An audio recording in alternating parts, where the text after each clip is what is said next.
Hello, everybody, for another Regenerate show. The theme of our shows in the past have been about the immediate need of the regenerative economy. Obviously, the crisis of global warming and the implication, particularly for the land and our food supply, and indeed our humanity. Many of our guests in the past have suggested that we don't have a lot of time to waste. My guest today, though, has written a book on the regenerative economy, and it is indeed called No Time to Waste. Guibert Del Marmol is a French entrepreneur, or Belgian-French entrepreneur, activist, and very much a guy committed to the regenerative economy. He spent many of the last years focused on thinking through what exactly a regenerative economy should mean, and indeed what regenerative economics are. Guibert, welcome to the Regenerate show. Why indeed do we not have any time to waste? I'm borrowing the title, of course, from your book, No Time to Waste. Sure. So I guess the planet is burning. I mean, just we are right now at the turning point. We are facing a chaotic situation, and we have two solutions: or a collapse, or potentially we could be at the doorstep of a new renaissance. It's no. We have to move right now. It's not too late, but it's time. And what is very interesting in my view, it's too late just to be sustainable, but we have the ability to build something very different that I call a regenerative economy. But it's now, not in 5 years, not in 10 years. We have to move now. It's happening, fortunately. Guibert, before the camera went on, you said to me that, at least in the French language, there isn't always a distinction between regenerative economics and a regenerative economy, but in English there seems to be.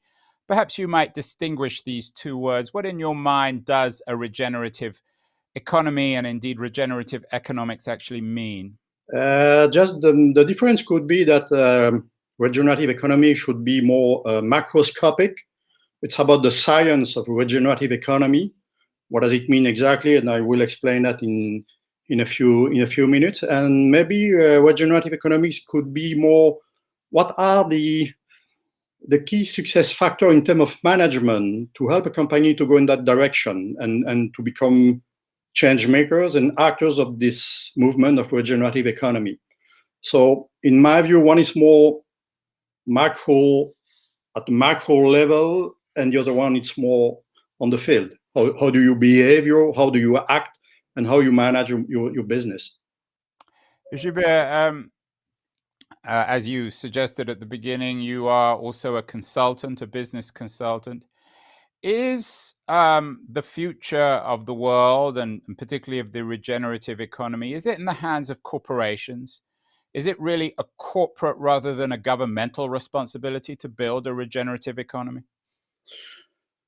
Well, in my view, it's the responsibility of everybody, but I don't expect a lot coming from the top. I mean, from the government. I mean, I'm an entrepreneur, and in my view, entrepreneurs are more agile. They go faster, and they are more reactive to problems. So in my view, the solution, the rise of this regenerative economy will come from entrepreneurs and companies and enlightened leaders who are able to see in this very particular situation a lot of opportunities to build another world, another way to manage a business, and to go, in my view, from the shareholder value to the stakeholder value. And what does that mean, from the shareholder to the stakeholder value? Until now, when I went to the business school about 35, 40 years ago, the mojo was the business of business is just business. And in my view, it's not true anymore. The business of business is much more than just business. The reason why a company exists is to create shared abundance when respecting human and respecting the environment. It's quite new, I mean, in a business school, but it's rising everywhere, that kind of mentality, that kind of philosophy. And it's a huge difference because until recently, at the core, everything in the business was the money, finance. And now we see that money is just a tool, very important, but that's not enough. And if you want to calculate the real value of a company, you have to take into account more than just the financial aspect. You have to take into account all the externalities, positive and negative, that the company will create for the whole stakeholders. That's, in my view, going from the shareholder value to the stakeholder value. It's also developing the concept of mission-led company. The reason why a company exists, I told you, it's just more than just making business and making money. It's really to create a share abundance. But you have to change probably the way you measure the performance of a company if you want to succeed and to go in that direction. Guibert, do we need to change the very nature of corporations in terms of their structures, their decision-making structures, their hierarchies? Do we need to get away from the hierarchies of traditional corporations?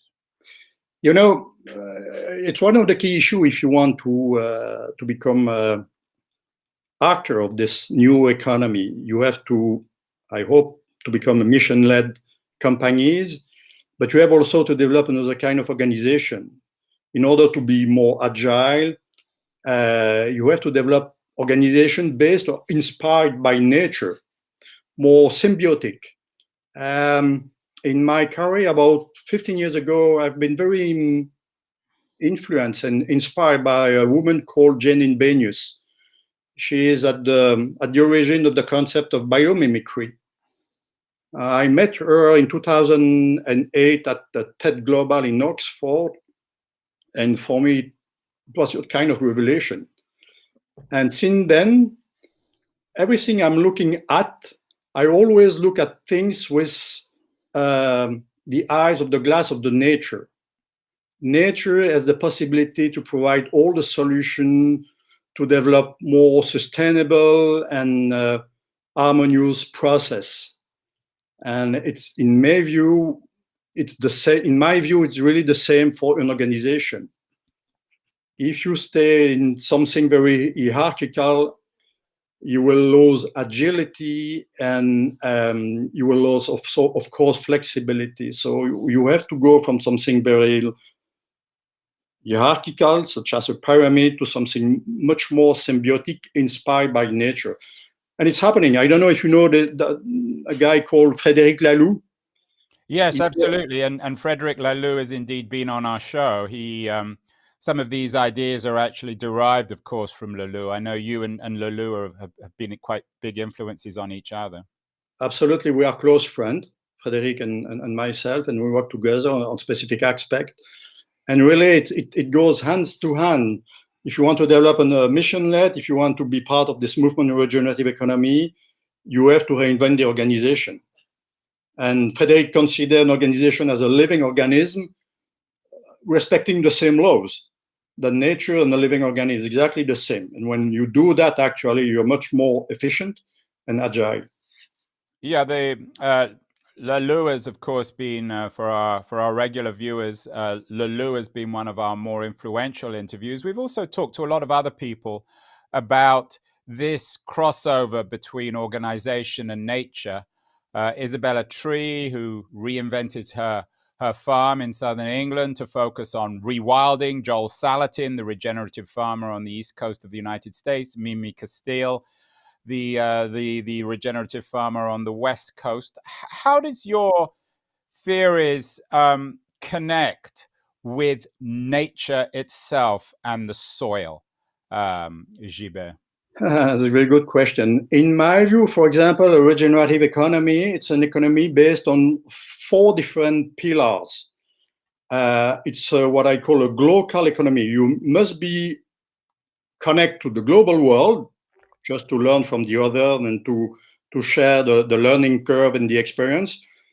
But you have to be local in time. You have to bring back the production of fundamental things such as food and energy close to the consumption. It's what I call a local economy. Of course, we know the term of offshoring, and now we see more and more the concept of next shoring, bringing back the production close to the consumption. That's the first pillar of a regenerative economy. The second pillar, it's what I call collaborative economy. You know the concept, those web platform of crowdfunding, crowdsourcing, sharing economy using the web to connect people directly. So it's the collaborative economy. The third pillar, it's what I call functional economy. Actually, we don't have to be the owners of all the items we own. What we need is to have the use of the item. It's going from the owning economy to the functional economy. That's very important. It changes all the rules of the game. And the fourth pillar, it's what I call circular economy. Of course, it's going cradle to cradle. And we don't have to reinvent anything. It already exists. All the ingredients are already there. So what we have to do is to put all those ingredients together.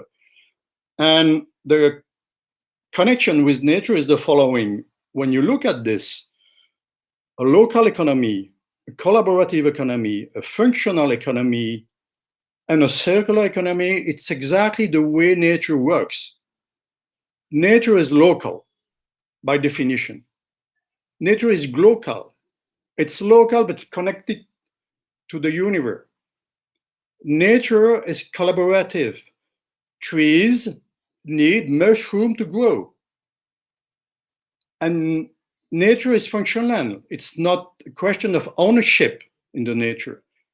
And of course, in the nature, you regenerate everything, like in a circular economy. So in my view, regenerative economy, first of all, is a bio-inspired economy. That's why when you will look closely at process, biomimicry is very, very important. Guibert, how does, and I put a couple of images of the soil up to give some visual richness to your marvelous arguments. How does the soil and farming fit into all this? Is your theory a return to nature? When you talk about biomimicry, are you trying to mimic nature in the corporation? Well, in some process for sure, but the main approach is on a philosophical and level. So it's taking inspiration from nature, the way the nature works, to develop this theory. But it's more than a theory because it exists already. And actually, the first time I've heard about the concept of regenerative economy, I was visiting a ranch in Montana, a ranch developing what we call a regenerative agriculture and regenerative ranching with the concept of Alan Savory. And I was there to visit this ranch in Montana about regenerative agriculture. And a guy who was a former banker told me about the concept of regenerative finance, inspired by the concept of soil, nature, and the concept developed by Alan Savory on regenerative ranching. So there is a very close link, and the origin of the concept, the idea of regenerative economy, comes really from the nature and comes really from the way you treat and you regenerate your soil. Exactly the concept of regenerative ranching. Should the regenerative economy, is the foundations of the regenerative economy in nature itself? Do we need to get our farming right before we get our finance right, or can they go together simultaneously? I guess they can go together. We don't have the time to waste. When we launched the foundation 8 years ago, we started with focusing on agriculture, permaculture, agroecology, and the regeneration of the soil in different places in the world, because in our view, it wasn't obvious that when you address the agriculture, you address a lot of very important problems such as climate change, health, food. So we decided to start at that level, but very, very quickly we moved from the agriculture to the finance world also. And I spent a lot of time working with different impact investment fund, focusing on the new agriculture, on permaculture, on regenerative economy. So it's not or finance or agriculture, it goes hand to hand. Could you give me some examples, Guibert, of some regenerative financial firms, investments, companies, initiatives that you think are models for the rest of the financial world? I know you spend quite a lot of your working life in the Lunt Foundation, perhaps some investments or partnerships you've done at Lunt. Well, at the Lunt Foundation, well, we're a non-profit organization, but we define ourselves as a philanthropreneurs or venture philanthropists. We act like a private equity fund, but we replace the return on investment by the social impact. But beside that, I'm also board member of different investment funds. And I have a lot of contact with companies specializing in impact investment. And in my view, and I'm not on the board of that one of the best is Quadia. Quadia is located in Geneva, in Switzerland, and they are really focused on the concept of regenerative economy. They invest a lot in new agriculture, and what they have done, in my view, really a competitive advantage. The way they measure the impact of regeneration of a business. That's really very, very interesting. They are able to evaluate where you create or where you destroy impact for the whole stakeholders, next generation, the soil, civil society, you employees. And in my view, they are maybe at the edge. There are some pioneers, but it's moving very quickly behind them, because in this specific approach of finance, there is no competitors. Those kind of companies are able and willing to share their knowledge because they are aware that we need more companies going in that direction. So the word regenerative, especially in Europe, you can hear this word coming everywhere in the finance world. Well, can technology, Guibert, have a role here? I know that we on the show and you are quite critical of the industrial technology that has in many ways poisoned and ruined the soil. But can new technologies, digital technologies, distributive technologies, for example, in finance, blockchain, Bitcoin, can they change the infrastructure of the financial world and create the foundations for a regenerative finance? Yeah, it could be very interesting. What is important is the intention behind the technology. It's not the technology. Technology is just a tool. But when you develop a regenerative approach, it means that you have to develop a holistic approach. Holistic approach, it means that you will have to manage much more data and figures. And of course, you need more technology behind that if you want to stay very efficient. And when I talk, for example, when I discuss about the concept of permaculture or agroecology, of course, I'm respecting the soil. I'm very oriented to organic food. But for a farmer, even if you make the good choice of the seed, even if you have the best practices in terms of regenerating your soil, keep in your mind that modern technology could be very helpful to manage your farm or your ranch, and could help you to be more efficient in terms of using energy or raw material. And it's true for a farmer, but it's also true for an investor.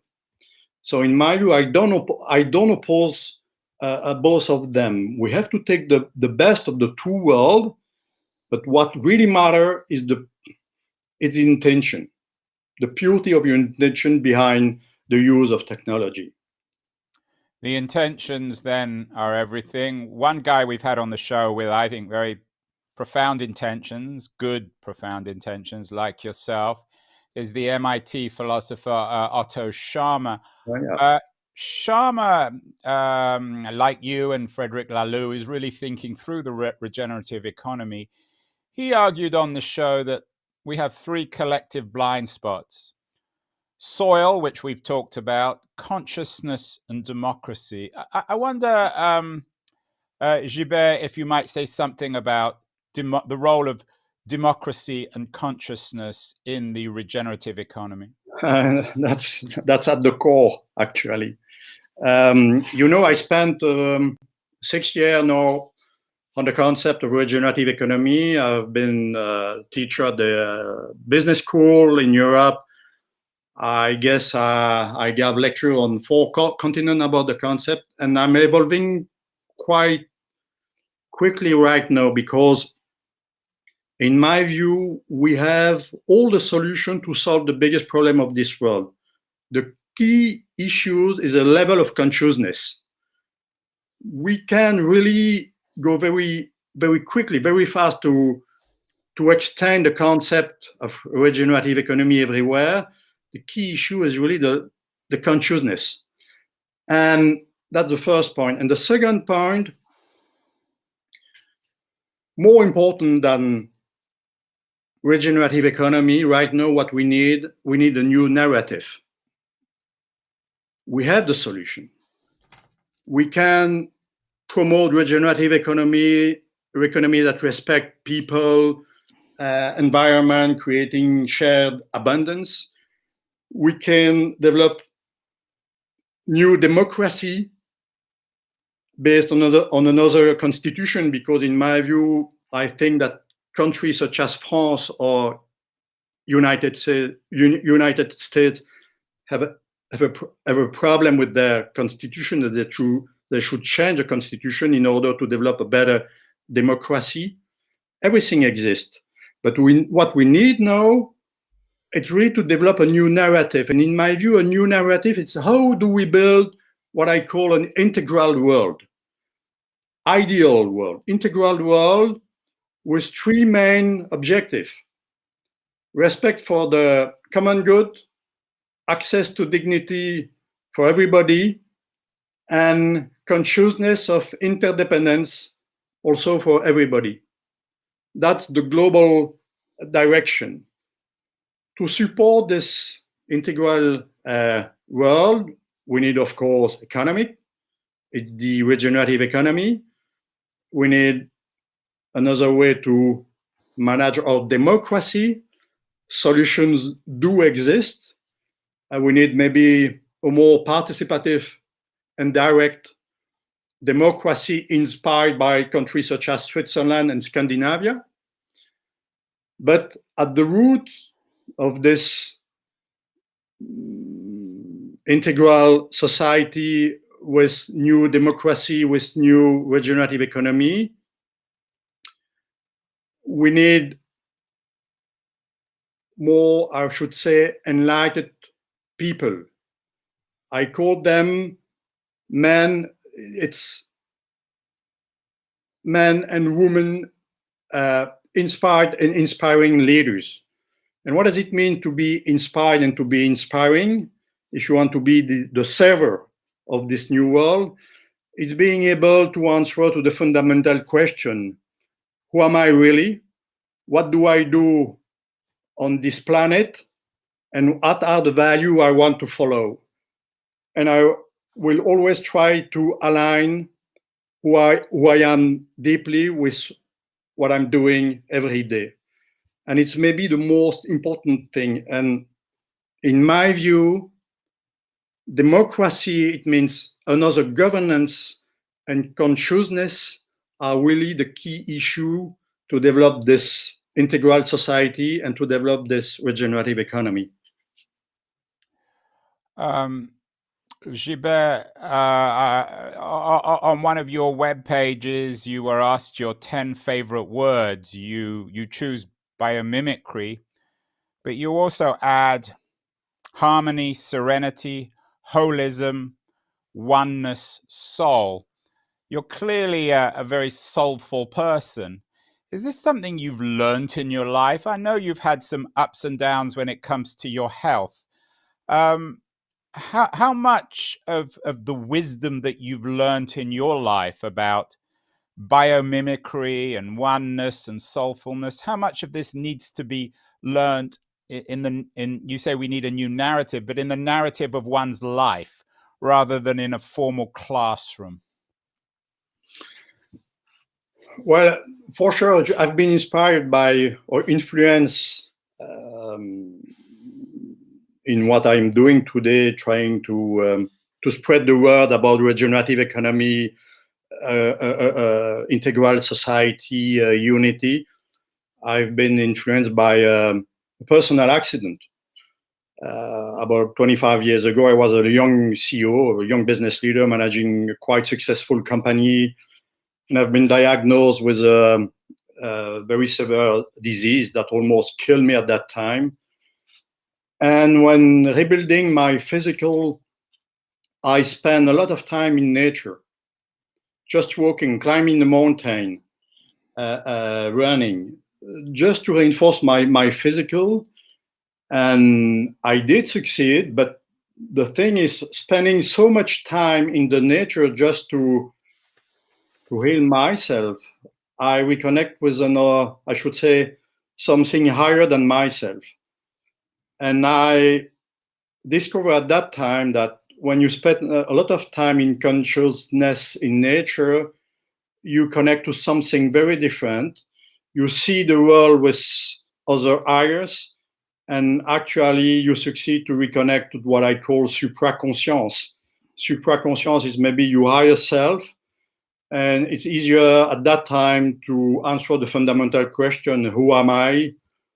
Why am I on this earth? And how could I serve the global society? So, of course, my path was a spiritual path, even if I stay very active in the business world. Guibert, we're planning, as I think you know, some regenerative retreats to think about these issues. What should we be doing, or what should one do on a regenerative retreat? As you said, your personal narrative was a consequence of an illness and a lot of time you spend in nature. For those people who are lucky enough not to have a terrible illness, but who want to return to nature, what should these retreats look like? That's a big question. In my view, to get back to a previous question, the biggest problem maybe we have today is a lack of inspired and inspiring leaders. All the solutions do exist, so we need people able to develop holistic vision for the world and for themselves. If you want to develop holistic vision for yourself, the first thing to do, in my view, it's to align what I call the four bodies. We have four bodies. We have the physical body, of course. The way you heal, the way you feed, the way you train your body is very important. We have a second body, it's mental body. The way you manage your thoughts, it's very important also. There is no bad or good thought, it's just energy, but it has an impact on you, on your health, and on your environment. That's the second body you have to align. The third body, it's emotional body. It creates electricity and hormonal reaction in your body. And it's very important to learn how to master your emotion. When you do that, actually, you will discover very easily the fourth body. It's what I call a spiritual body.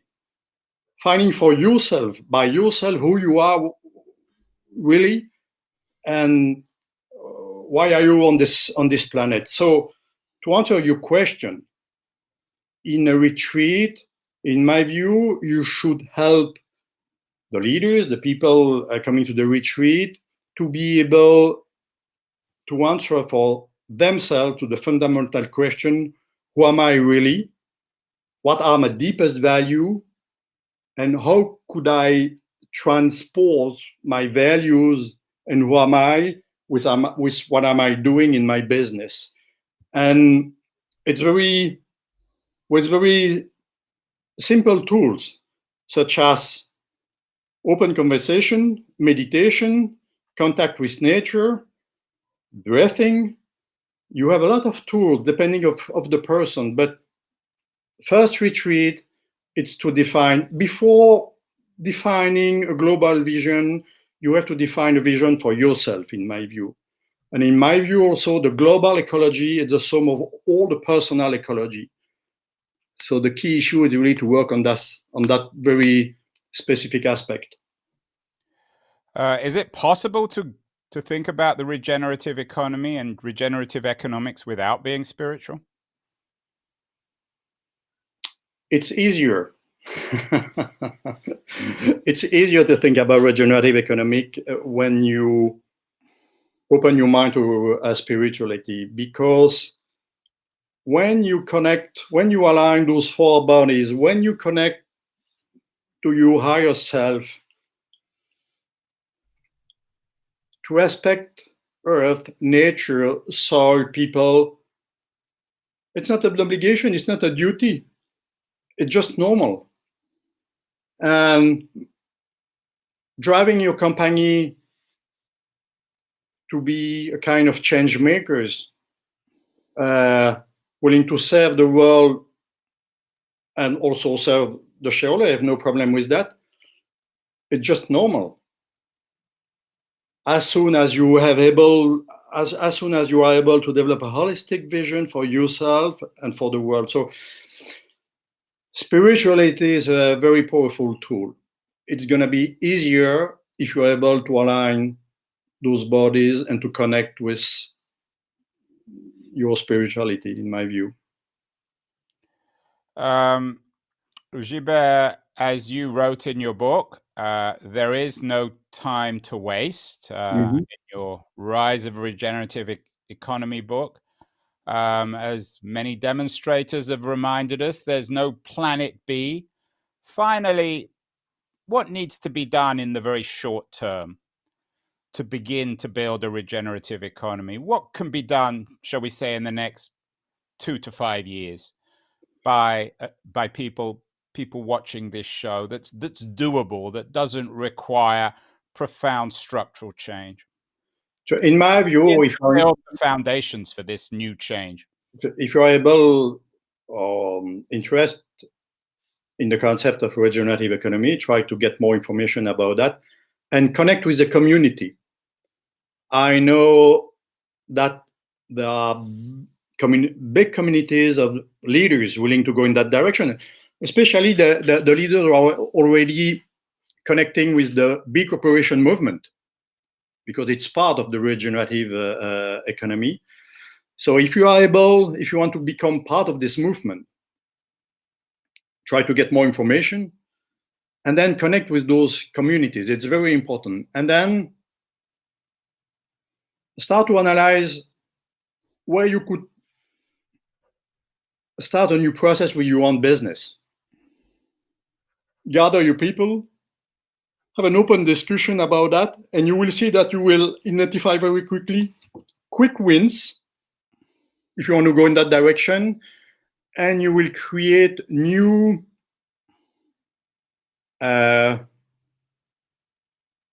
envy and force and strength inside your organization.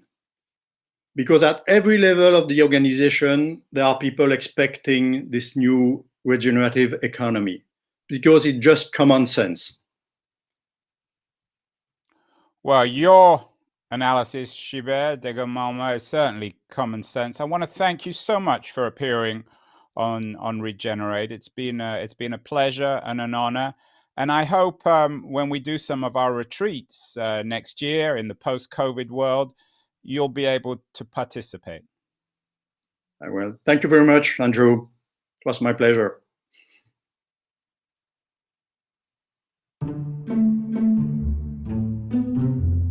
Hi, this is your host, Andrew Keane again. Thanks so much for watching this show. For more interviews, go to regenerateforum.org. That's regenerateforum.org, where you can also subscribe to our newsletter.